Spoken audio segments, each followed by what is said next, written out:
Επανήλθαμε μετά από διαφημίσεις. Φιλοξενώ τον κύριο Τσελέ, αντιπρόεδρο του ΔΟΑΤΑΠ, και τον κύριο Αδριανουπολίτη, πρόεδρο της ΕΤΕΚ. Έχω μπερδέψει προέδρους και αντιπροέδρους, δεν πειράζει. Μιλάμε για το λόγο που αποτυγχάνουν οι εκπαιδευτικές μεταρρυθμίσεις στην Ελλάδα. Και επειδή είστε ένας πολύ έμπειρος άνθρωπος στο κομμάτι αυτό, θα ήθελα να μας πείτε δύο λόγια. Έχετε κάνει και πάρα πολλές μελέτες επάνω σε αυτό.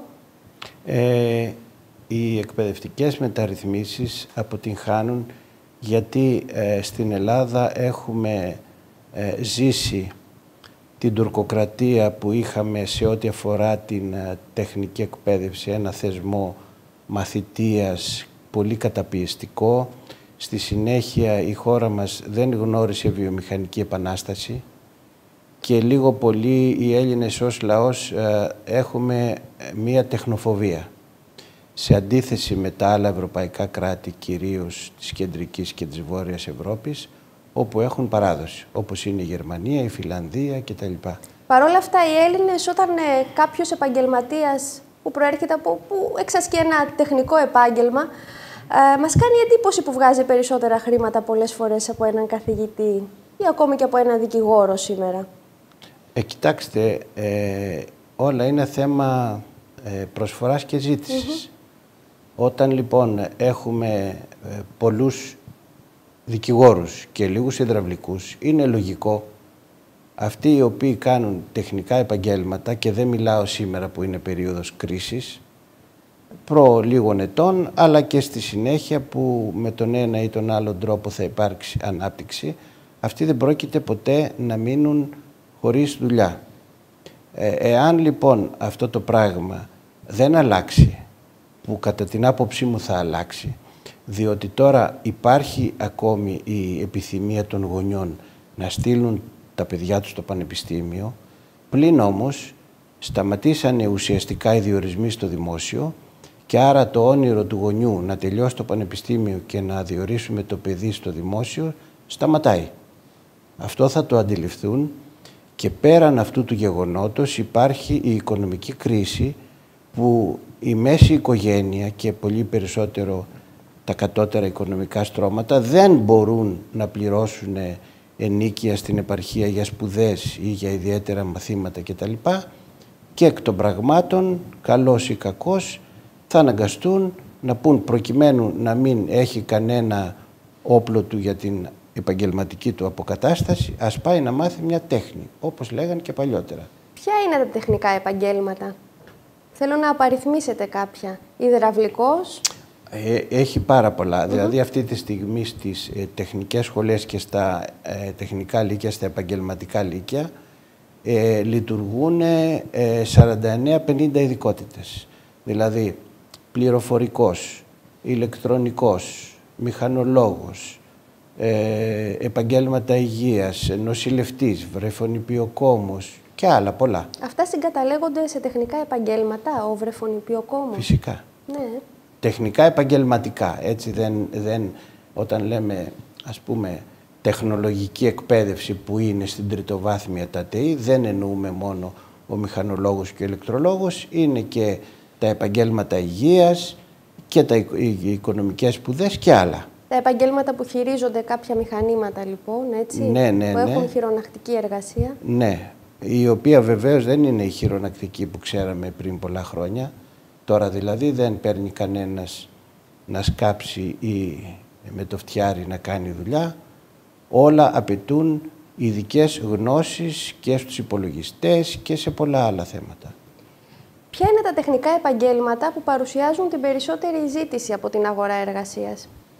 Κοιτάξτε, αν εξαιρέσουμε τώρα με τη μεγάλη κρίση που δεν μπορεί κανείς να το υπολογίσει, γιατί όταν έχει σταματήσει η οικοδομή και τα δημόσια έργα γενικά, όλα τα επαγγέλματα αυτά που είχαν σχέση, δηλαδή ηλεκτρολόγοι, μηχανολόγοι, επιπλοποιοί και αυτά λοιπόν τα επαγγέλματα είχαν μεγάλη άνθηση και αμέσως μετά, όταν θα αναστραφεί το οικονομικό κλίμα, θα έχουν. Τώρα απλώς συντηρούνται και μερικές φορές περνάνε και εκείνοι βέβαια δύσκολες ώρες. Αυτό είναι αλήθεια.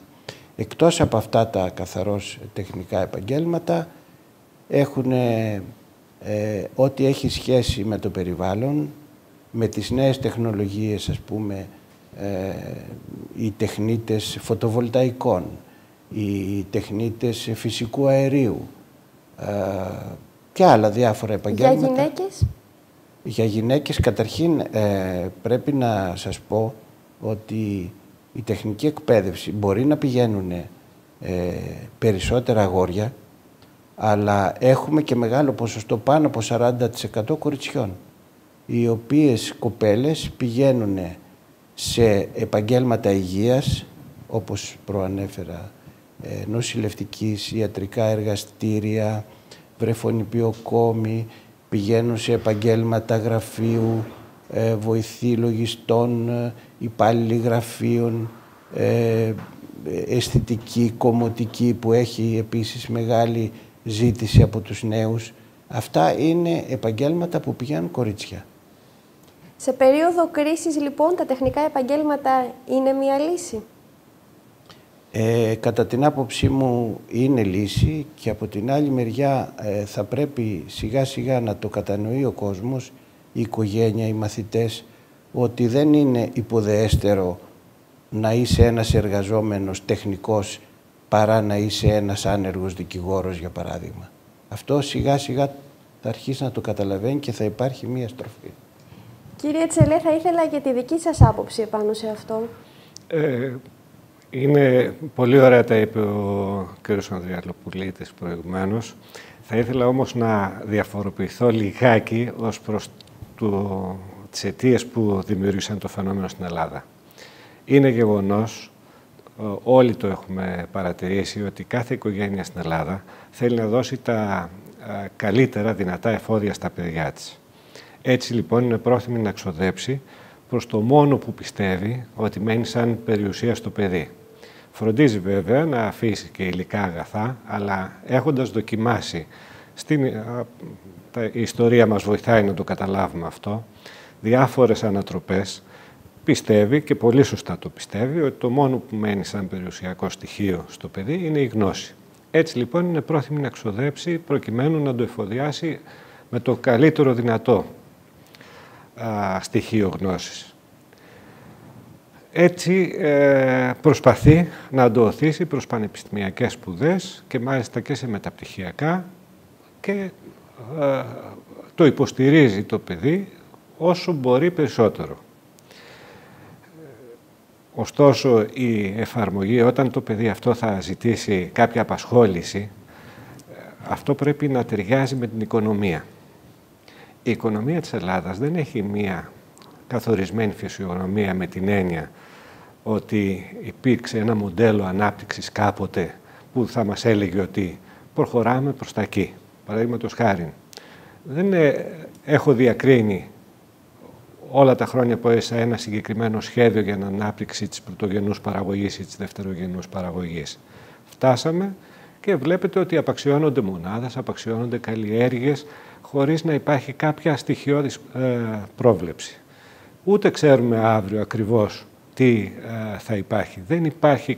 Δεν υπάρχουν μελέτες γνωστές τουλάχιστον, δεν ξέρω, μπορεί να γίνονται από κάποιους, οι οποίες όμως δεν φτάνουν στο να καθοδηγήσουν το εκπαιδευτικό σύστημα στο να αναπτύξει εκείνα τα προγράμματα σπουδών που θα μπορέσουν να δώσουν απαντήσεις στο μέλλον. Έτσι λοιπόν οι γονείς βρίσκονται, όταν φτάνουν να συμβουλεύουν τα παιδιά τους, σε συνεργασία τις περισσότερες φορές με τα παιδιά, δεν έχουν έτοιμες απαντήσεις και προσπαθούν μέσα στο χάος να δουν τι ταιριάζει στο παιδί τους. Ούτε καν ο σχολικός επαγγελματικός προσανατολισμός που υπήρχε κάποτε και πιστεύαμε ότι θα δώσει κάποιες απαντήσεις, δεν δουλεύει αρκετά, έτσι ώστε να έχουν μία καθοδήγηση τα παιδιά στο να διαλέξουν τι θα κάνουν. Πάνε λοιπόν κάπως στα τυφλά. Διαλέγουν κάτι που πιστεύουν ότι τους ταιριάζει.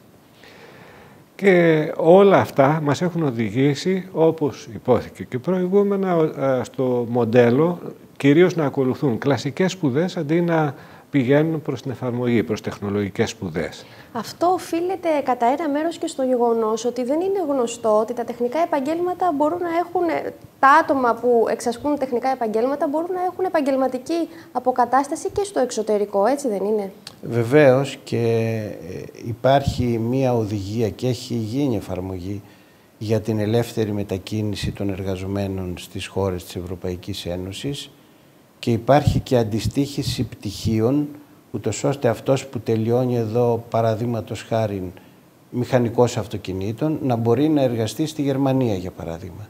Όπως φεύγουν άλλες ειδικότητες και πάνε και δουλεύουν έξω. Αυτό λοιπόν έχει καθοριστεί στην Ελλάδα και προβλέπεται και στο σχέδιο νόμου για το τεχνολογικό λύκειο, το οποίο έχει καθυστερήσει αδικαιολόγητα να ψηφιστεί. Δεν ξέρω για ποιο λόγο, ενώ είχε κατατεθεί στη Βουλή, καθυστερεί, με αποτέλεσμα όλα αυτά να πηγαίνουν πίσω. Και η κοινωνία, οι νέοι κυρίως, να θέλουν να βρουν επαγγελματική διέξοδο και να μην μπορούν.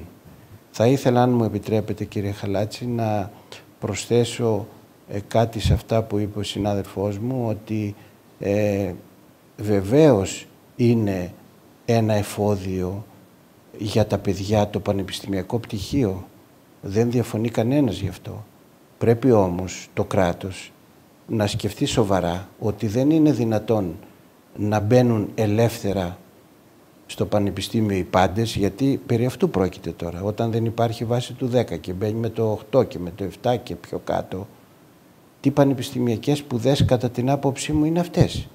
Θα πρέπει λοιπόν να υπάρχει μια αξιολόγηση του εκπαιδευτικού συστήματος, ούτως ώστε και τα παιδιά να μπορέσουν να καταλάβουν τι ακριβώς θέλουν και τι δυνατότητες έχουν για να διαλέξουν. Τώρα δεν διαλέγουν. Πρέπει να ενταχθεί ο επαγγελματικός προσανατολισμός. Όχι μόνο αυτό. Σίγουρα. Ο οποίος θα έπρεπε κυρίως να απευθύνεται στους γονείς, γιατί αυτοί έχουν και από τον νόμο το δικαίωμα και την υποχρέωση να επιλέξουν τις σπουδές εφόσον το παιδί είναι κάτω των 18. Έχουν όλη την ευθύνη.